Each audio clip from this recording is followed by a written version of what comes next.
Bonjour peuple de Dieu, je vous salue tous au nom du Seigneur Jésus-Christ. C'est le révérend Rodriguez Swani du ministère apostolique. On a tous besoin de Dieu.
Partout où vous nous suivez, nous nous retrouvons ici au ministère apostolique. On a tous besoin de Dieu et c'est une émission à caractère chrétien toujours. Notre émission se nomme La sagesse dans le ministère.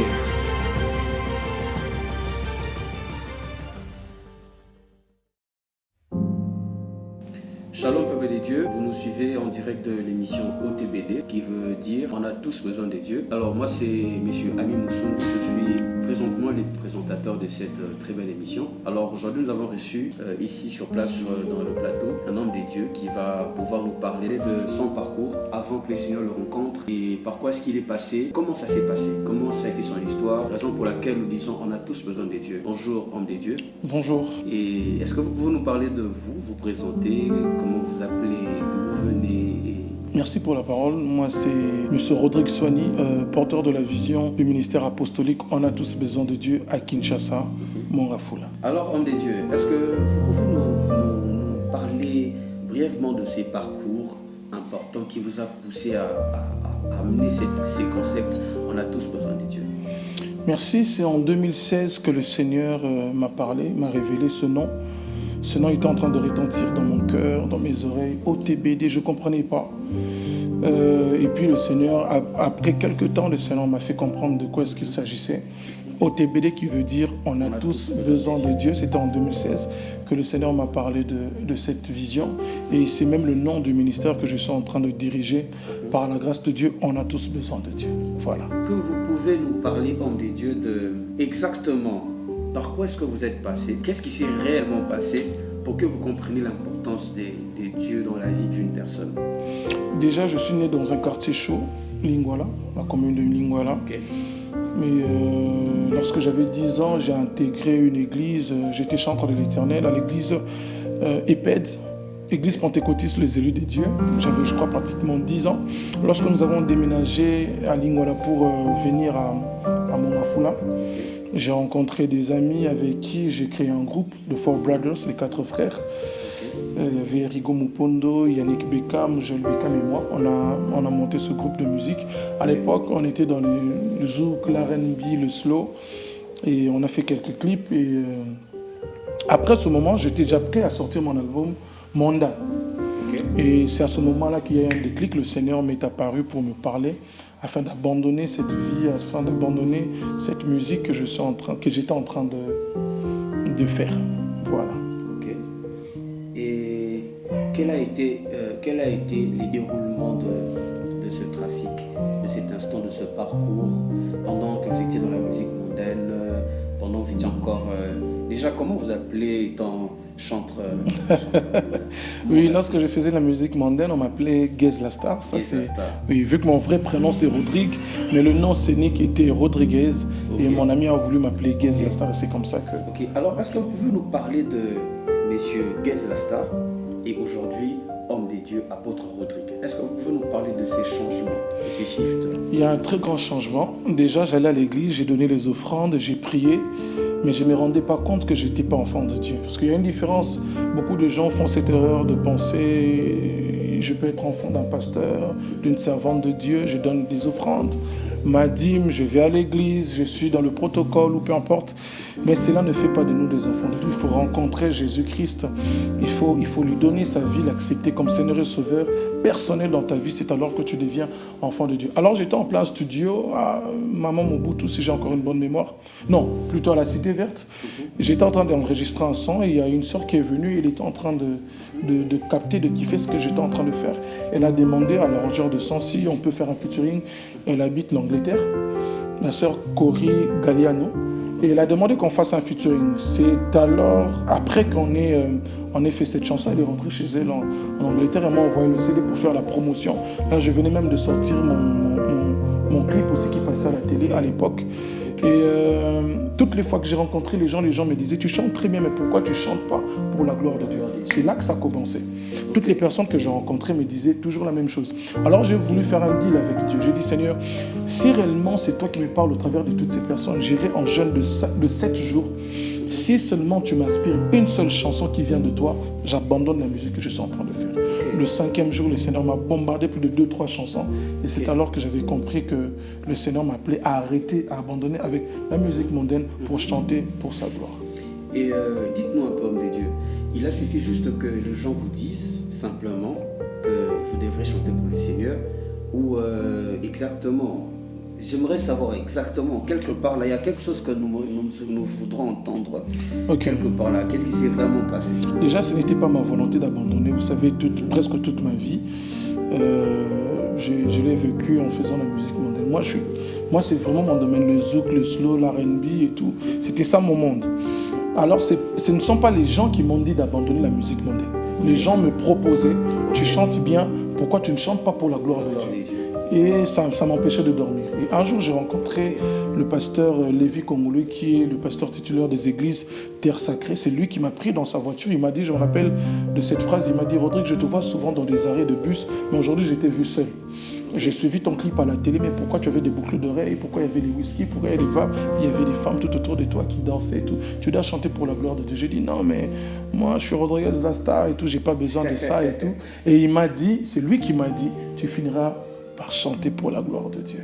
Et cette nuit, je n'ai pas dormi et ça commençait à retentir dans mon cœur. C'est comme ça que j'ai décidé de faire ce deal avec Dieu. J'ai dit, si réellement c'est Dieu qui le veut, je finirai par abandonner lorsqu'il m'inspirera une de ses chansons. Parce que j'avais l'habitude, j'ai la facilité de chanter pour les femmes, pour toutes ces choses-là. Voilà. En tout cas, j'ose croire qu'en ce moment, j'ai vraiment affaire à l'homme de Dieu, le pasteur, l'apôtre Rodrigue. Je n'ai pas avec Rodrigue Lastar. Yeah. On peut vraiment sentir qu'il y a une différence. Il y a vraiment une différence. Exactement. Alors, pasteur, qu'est-ce que vous pourriez dire de tous ces bien-aimés aujourd'hui qui vivent dans ces choses, qui ignorent l'importance de Dieu dans leur vie, qui ignorent que Dieu existe et qui comptent sur leur force, sur leur qualité et performance? Qu'est-ce que vous pourriez dire d'eux? Par rapport à la petite expérience que j'ai dans l'œuvre de Dieu, déjà je précise, ça fait plus de 10 ans que je prêche la parole de Dieu. Je suis jeune, mais ça fait 10 ans que je prêche la parole de Dieu. J'ai l'habitude de dire, on peut beau parler de quelqu'un de la part du Seigneur.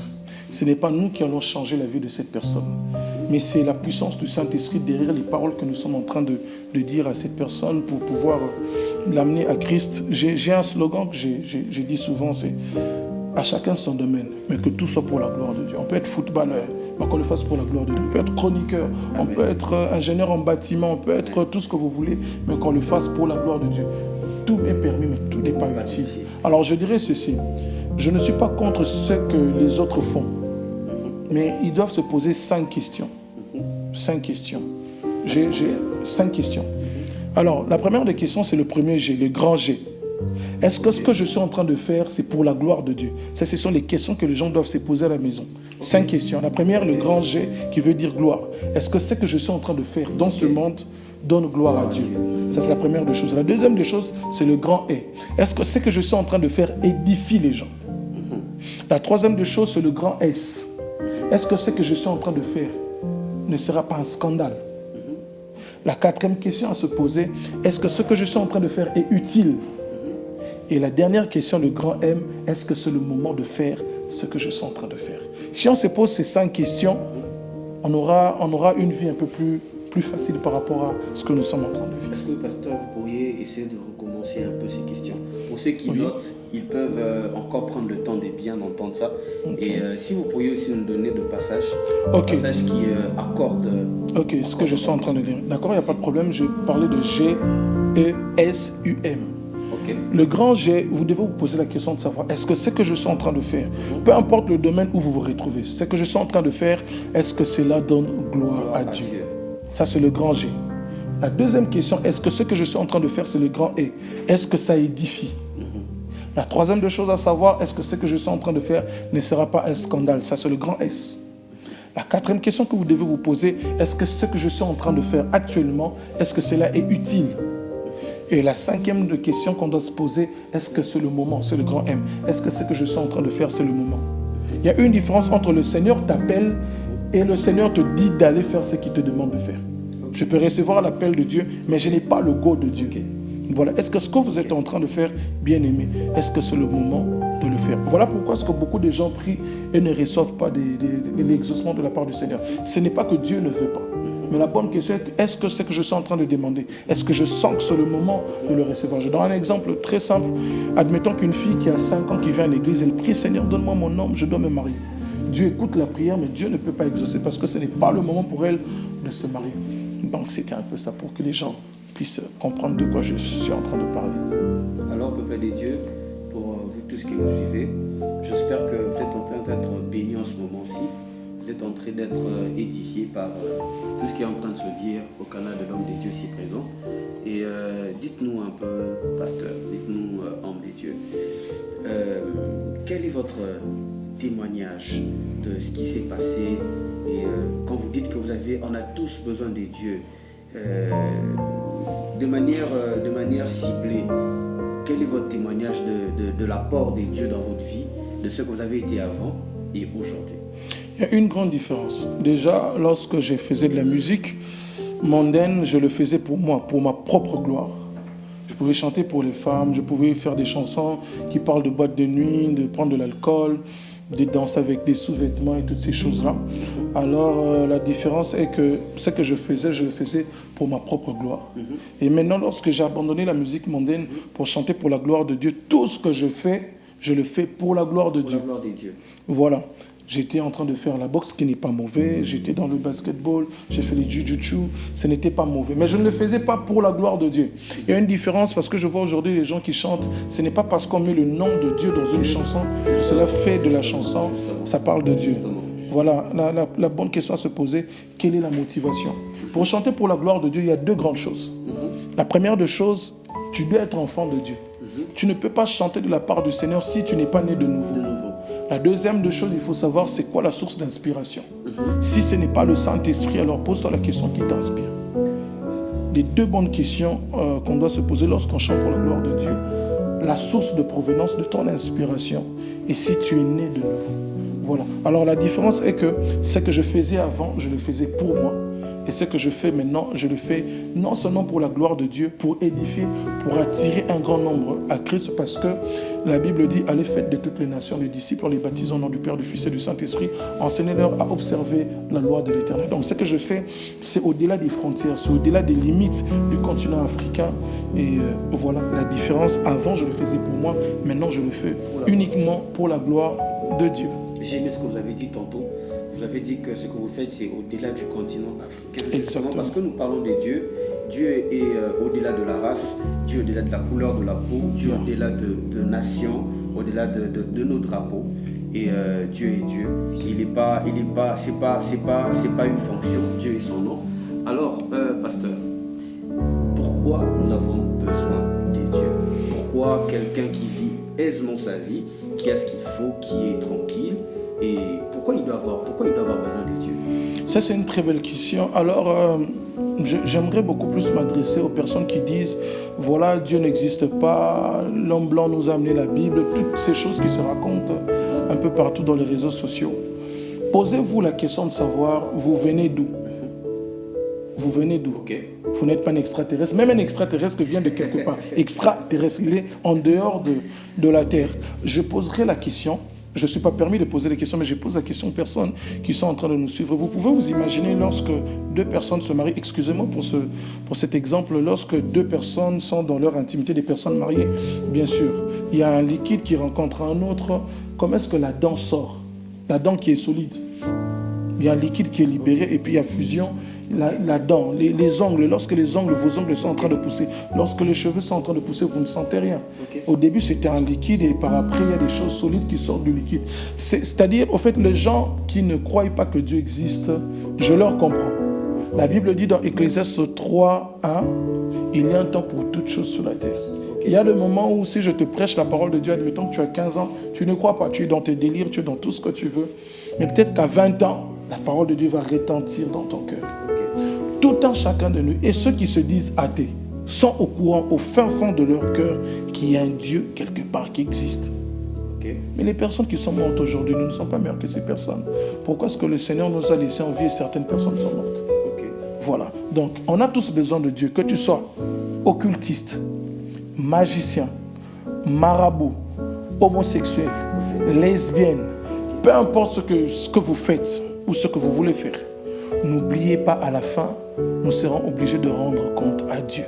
La Bible déclare, on ne se moque pas de Dieu, c'est qu'un homme aura semé, le moissonnera. Il est grand temps, vous qui suivez cette émission, par la grâce de Dieu, je vous prie et je vous supplie, lorsque l'occasion se présente, ou même là où vous êtes à la maison, peu importe au bureau, dans votre chambre, dans votre cuisine, acceptez Jésus-Christ comme Seigneur et Sauveur. Il revient bientôt. La Bible dit dans Proverbes chapitre 27, le premier verset, ne te vante pas du lendemain, car tu ne sais pas ce qu'un jour peut engendrer. Donc lorsque vous écoutez la voix de Dieu retentir dans votre cœur, acceptez Jésus-Christ comme Seigneur et Sauveur, parce que la mort peut vous ramasser n'importe où, n'importe quand. Voilà, on a tous besoin de Dieu. Ce message s'adresse à tout le monde, aux chrétiens, aux musulmans, à ceux qui ne croient pas que Dieu existe, à ceux qui disent que Jésus-Christ n'est pas Dieu. J'aimerais vous rassurer que Jésus-Christ est Dieu. Il est le chemin, la vérité et la vie éternelle. Amen. Voilà. Amen. Gloire à Dieu. Merci beaucoup. Gloire à Dieu. Je suis personnellement pasteur, je suis personnellement beaucoup béni, beaucoup touché. Merci. Mais j'aimerais que tout au long tout au cours de l'émission, que vous puissiez donner un détail important. Aujourd'hui, vous n'êtes plus Monsieur Guest la star. Non, pas du tout. Aujourd'hui, vous n'êtes plus ça. Je le suis. Les choses anciennes sont passées. Enfin, si toutes choses sont devenues nouvelles. Exactement. Comme c'est dit dans les Saintes Écritures. Yeah. Aujourd'hui, vous êtes l'homme des dieux Rodriguez. Mais à quoi est-ce que Dieu vous a appelé? Parce que quand on dit on a tous besoin de Dieu, après, c'est pour quelque chose. Exactement. Donc, Dieu nous appelle pour quelque chose. Vous étiez hier dans la musique mondaine. Aujourd'hui, vous servez Dieu, mais exactement dans quoi? Dans le 5 ministères de l'Église. Ok. 5 ministères de la parole. Merci. Okay. 5 ministères de la parole. Oui. Mon appel, je suis apôtre par appel. Et le message que le Seigneur m'a demandé de donner à son peuple, c'est le message de la repentance. Pour toutes ces personnes qui me connaissent, ils savent que même si on m'invite quelque part, il faut que je parle de la bénédiction, il faut que je parle de la restauration, il faut que je parle de l'élévation. Peu importe le message, j'atterris toujours par la repentance. Parce que c'est un message très puissant. Tout le monde a besoin de se repentir. Même si tu es chrétien, tu dois te repentir. Si tu es païen, tu dois te repentir. Bon, c'est vrai pour les personnes qui ne connaissent pas Dieu. Le terme, c'est beaucoup plus la conversion. Okay. Voilà, même si tu es chrétien, que tu sois païen, que tu sois ce que tu veux, tu as besoin de la repentance. Donc les chrétiens se repentent aussi. Mais bien sûr, lorsqu'on commet un péché, on est obligé d'admettre qu'on a péché et de demander pardon à Dieu et de demander la grâce de Dieu afin de nous aider pour ne plus rentrer. Paul est en train de dire, ce qui était pour moi comme un gain, je le regarde maintenant comme de la boue à cause de l'excellence de Christ. Comme vous venez de le dire, les choses anciennes sont passées, voici toutes choses sont devenues nouvelles. Dieu m'a donné ce message de repentance et il m'a dit, Rodrigue, je t'utiliserai dans Luc chapitre 3, le verset 5. Et lorsque j'ai lu Luc chapitre 3, tous les versets, j'ai compris qu'on parle de Jean-Baptiste. J'ai prêché la repentance déjà il y a très longtemps, avant que le Seigneur ne me confirme le message de la repentance. Donc, par rappel, je suis apôtre. Le Seigneur m'a appelé dans l'apostolat et je prêche beaucoup plus la repentance. Dans mes messages, la repentance, le pardon et l'amour. Je tourne tout autour de ça. Voilà, merci. Et comme ça, un apôtre, c'est un bâtisseur. Un bâtisseur. Un apôtre, c'est vraiment cette personne. Est-ce qu'il y a une différence entre un apôtre et un évangéliste? Parce que ce sont deux choses où plusieurs personnes confondent. Est-ce que vous pouvez nous éclairer un peu par rapport à ça? Oui, comme j'ai parlé de 5, vous étiez en train de parler de 5 ministères de la parole, pasteur, apôtre, évangéliste, docteur et prophète. Nous avons tous la même mission, de peupler l'enfer pour peupler le ciel. À une différence près, c'est que c'est un débat de foi théologique. Beaucoup de gens se posent beaucoup de questions, mais déjà pour comprendre les choses qui nous réunissent entre les apôtres, les évangélistes et les prophètes, nous avons un même Dieu. Ok. Nous avons le même appel, Ok. sauf que nous avons des branches légèrement différentes. Ok. Tout enfant de Dieu est appelé à évangéliser. Ok. Aujourd'hui, c'est triste de voir dans les églises, ce n'est pas mauvais, mais ça devient un peu difficile. Pourquoi? Parce que on pense que pour être évangéliste, il faut intégrer un département d'évangélisation. Or, lorsque la Bible dit dans Matthieu, allez faites de toutes les nations des disciples, tout le monde, tout enfant de Dieu est appelé à évangéliser. Ok. Voilà, sauf que dans les 5 ministères de la parole, l'évangéliste étant ministère, cet homme est appelé à sortir pour prêcher la parole de Dieu, pour présenter Christ, afin de ramener ces personnes à Christ ou peut-être à l'église. Mais l'apôtre, c'est un bâtisseur. Il pose des fondements et il va pour ouvrir d'autres églises, il va pour faire la mission de Dieu. Il n'est pas cadré quelque part. Il est en train de se déplacer pour bâtir. Voilà, il forme, il bâtit, il dépose certaines, il laisse la responsabilité à certaines personnes et il continue à faire l'œuvre de Dieu. Voilà. Alors, je nous invite tous, peuple de Dieu, à pouvoir regarder massivement cette émission, non pas pour la gloire d'une personne, mais pour la simple gloire de notre Seigneur Jésus-Christ. De la même façon, nous mettons de la connexion pour pouvoir communiquer avec les personnes à travers le monde. De la même façon, notre connexion aussi peut nous aider à pouvoir recevoir de grâces particulières comme ça. Comme venait de le dire l'homme de Dieu tout à l'heure, il a parlé de tous les 5 ministères de la parole. Et dites-nous un peu, homme de Dieu, comment est-ce que s'emploient ces ministères? Est-ce qu'on peut retrouver une église où il y a tous les 5 ministères, ou dans chaque ministère vaut une église, ou comment ça se passe à ce Alors, niveau? d'emblée comme ça, je dirais que pour qu'une église soit en bonne santé, normalement, il faut qu'il ait les 5 ministères de la parole. Sinon l'église va boiter. Ok, Il faut que l'église ok, ait les 5 ministères de la parole. ok, L'apôtre se déplace pour aller bâtir. ok. Le pasteur est là pour enseigner. Le docteur est là pour poser le fondement. Le prophète est là pour donner la directive. Et les évangélistes sont là pour aller gagner les âmes à Christ. Une église qui est en bonne santé doit normalement avoir les 5 ministères de la parole. Parce Très important. que les thèmes, la thématique principale de l'émission, c'est justement tout le monde, on a tous besoin de Dieu. Tout le monde, on a tous besoin de Est-ce Dieu. qu'on a tous besoin de Dieu est un concept qui répond seulement aux païens, ou c'est aussi un concept qui peut être utilisé dans le cadre de l'Église? C'est ce que j'étais en train de dire. Lorsque je dis OTBD, on a tous besoin de Dieu. Peu importe ce que vous faites, peu importe où vous vous retrouvez, tout le monde a besoin de Dieu. Même les églises aussi. Justement, Parce qu'on suppose qu'à l'église, les gens viennent... le cœur de rencontrer Dieu le n'est pas dans l'église. Le cœur de Dieu est en dehors de l'église. Parce que Christ, il a dit, ce sont ceux qui sont malades, qui ne sont pas en bonne santé, qui ont besoin des médecins. Au fait, il y a une erreur que nous sommes en train de commettre au sein de l'église. Je parle de l'église 4 murs. J'aimerais pas parler de certaines choses. Voilà, les gens vont s'embrouiller. C'est que le cœur de Dieu, le désir de Dieu est que les choses que nous sommes en train d'apprendre au sein de l'église, que nous puissions l'appliquer dehors. Au fait, on nous forme ici, on forme des disciples. Nous, étant que disciples, on nous forme pour aller gagner les âmes pour Jésus-Christ au dehors. Le cœur de Dieu est dehors parce que ces personnes sont censées être malades. Ils ont besoin de Dieu. On a tous besoin de Dieu. Je l'ai dit au début, que tu sois footballeur, que tu sois président de la République, que tu sois pasteur, que tu sois païen, que tu sois athée, que tu sois musulman, tu as besoin de Jésus-Christ. J'aimerais dire une chose. En dehors de Jésus-Christ, il n'y a aucun salut. Amen. Il n'est pas l'un des chemins, il est l'unique chemin, le véritable. Le chemin, la vérité et la vie. Alors, excusez-moi si je vais peut-être vous choquer. Toute personne qui n'a pas reçu Jésus-Christ comme Seigneur et Sauveur n'héritera pas le royaume des cieux. Ça fait mal, mais c'est vrai. Et beaucoup de gens n'aiment pas dire ça parce qu'ils disent vous êtes en train de juger, de condamner, de critiquer.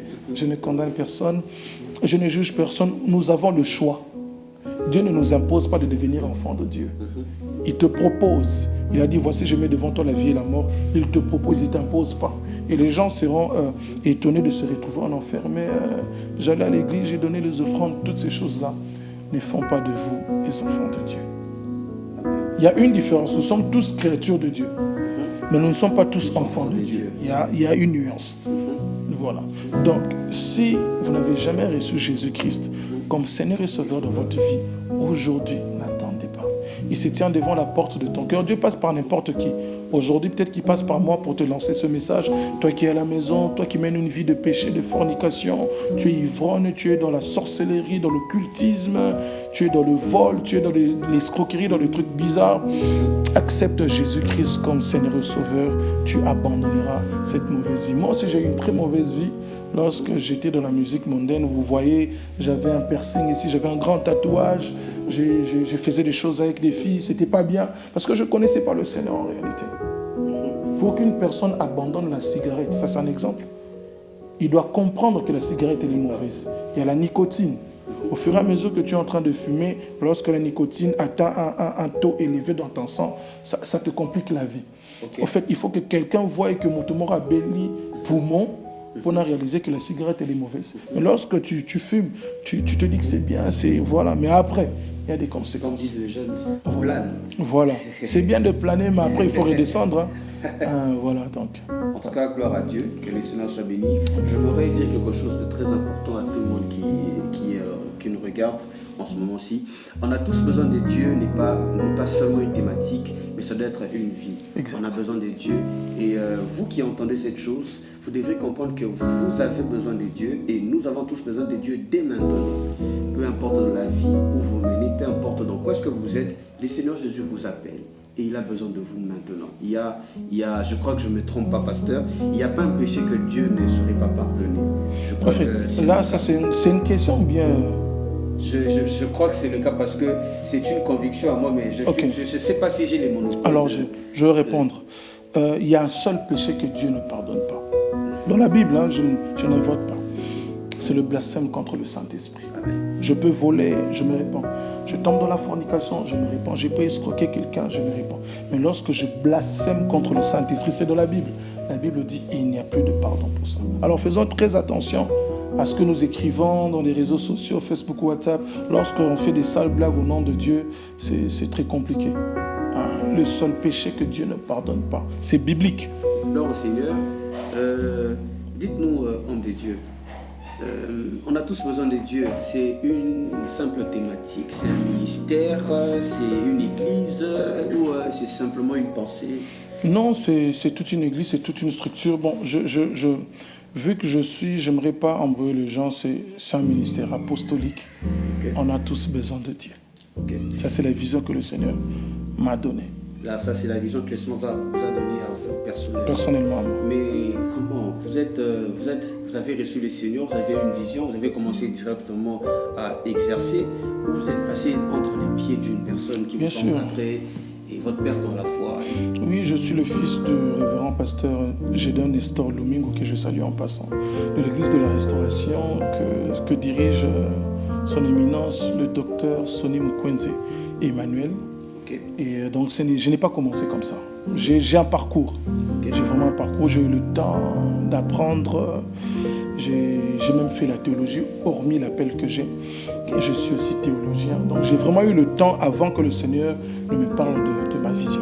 Voilà. Et en ce moment-ci, vous œuvrez et vous êtes en train d'exercer, mais sous tutelle. Oui, je prie en même temps. Bénéficier des encadrements. Mais bien sûr. On peut être autonome de... Je suis autonome, mais je continue à aller à l'église de la Restauration. Je suis serviteur de Dieu là-bas. Et c'est deux ministères différents. Et voilà, je suis chez moi et je continue à aller chez nous. Je suis toujours fils de la Restauration, mais j'ai mon ministère à côté qui n'a rien à voir avec la branche de la Restauration. Mais je suis fils de la Restauration. C'est déjà un pas pour l'apostolat. Voilà. C'est déjà un pas pour l'apostolat. Alors, comment on peut vous contacter? Comment on peut vous joindre? Comment on peut vous voir? Comment on peut encore s'entretenir avec vous? Ok. Merci pour toutes les personnes qui sont en train de nous suivre j'aimerais passer mes 2 numéros, plus 243 pour ceux qui sont en dehors du pays, plus 243 82 67 17 948, plus 243 82 67 17 948, plus 243 84 0966 371, plus 243 84 0966 371 sur Facebook, Révérend Rodriguez Soigny. Merci beaucoup, monsieur. Merci beaucoup, homme de Dieu. Alors, les ministères, l'église, comment on peut arriver, où ça se trouve, où c'est situé, et si on veut venir bénéficier de la grâce que le Seigneur vous a faite, comment on accède? Ça se passe à Kinshasa, en République démocratique du Congo. Nous sommes à Mongafula. Dans la commune de Mongafula, je suis à Mbenseke, au parking de Mbenseke. L'avenue Soigny numéro 4, c'est là que je suis en train de bâtir l'œuvre de Dieu. Nous sommes en train de bâtir le temple. Donc voilà, parking de Mbenseke, avenue Soigny. L'avenue porte le nom de mon père. Donc l'avenue Soigny numéro 4, Mongafula, Kinshasa, parking de Mbenseke. Gloire au Seigneur. Alors, nous vous demandons, peuple de Dieu, nous vous demandons à tous ceux qui aiment des échanges pareils, des échanges importants, des échanges qui nourrissent notre foi, à tous ceux qui aiment ça, de pouvoir s'abonner massivement, de pouvoir vraiment s'abonner et de ne pas rater les prochaines rencontres. Je crois que le Seigneur nous bénira encore, tel qu'il a fait aujourd'hui, et il les fera encore demain. Et voilà, un mot de la fin de Dieu, qu'est-ce que vous pourriez dire en termes de conclusion de tout ce qui a été dit en ce moment sur on a tous besoin de Dieu. Merci beaucoup pour toutes les personnes qui ont été connectées, pour toutes les personnes qui ont suivi cette émission. Je vous invite à servir Dieu avec amour et humilité. Jésus-Christ revient bientôt. Je salue ma famille, la famille Soigny, la famille Tété. Merci à mes parents qui m'ont montré la voie du Seigneur. Ils sont en vie et je salue tous mes frères, mon grand frère aîné, Yannick Soigny qui est prophète, ma petite sœur Cindy Vanessa, Jonathan, Ted David et maman Bénédicte. Je te salue aussi. Voilà, je suis un cœur pris et non un cœur à prendre. J'aimerais préciser cela. Alors, je bénis toutes les personnes qui nous ont suivis. Et le staff technique, toute l'équipe qui a réalisé cette émission. Merci aussi à vous, monsieur Ami Musungu, pour cette très belle émission. Je vous prie de vous abonner et vous aurez ces images bientôt, je crois, par la grâce de Dieu. Et que le Seigneur vous bénisse abondamment. Je crois que quelqu'un a été béni au travers des quelques paroles que nous avons dites. Par la grâce de Dieu, vous aurez les passages bibliques au bas de vos écrans. Et continuez à servir Dieu. Quittons les ténèbres pour embrasser la lumière qui est Jésus-Christ. Merci beaucoup, apôtre. Et je crois que ce n'est pas la dernière fois que nous puissions vous suivre exactement sur la plateforme. On a tous besoin de Dieu. C'était au canal de tout le staff technique. Je salue en passant le réalisateur Archit Tessanga et tout le staff en soi. Et c'était donc monsieur Ami Musungu, votre humble serviteur, qui a pu jouer le rôle du chroniqueur. Restez connectés, restez branchés. On se retrouve à très bientôt et le Seigneur nous bénira toujours au canal du pasteur, de l'apôtre. Je ne sais pas pourquoi je l'appelle tout le temps pasteur, mais de l'apôtre Rodriguez Soigny. Merci beaucoup. Merci beaucoup.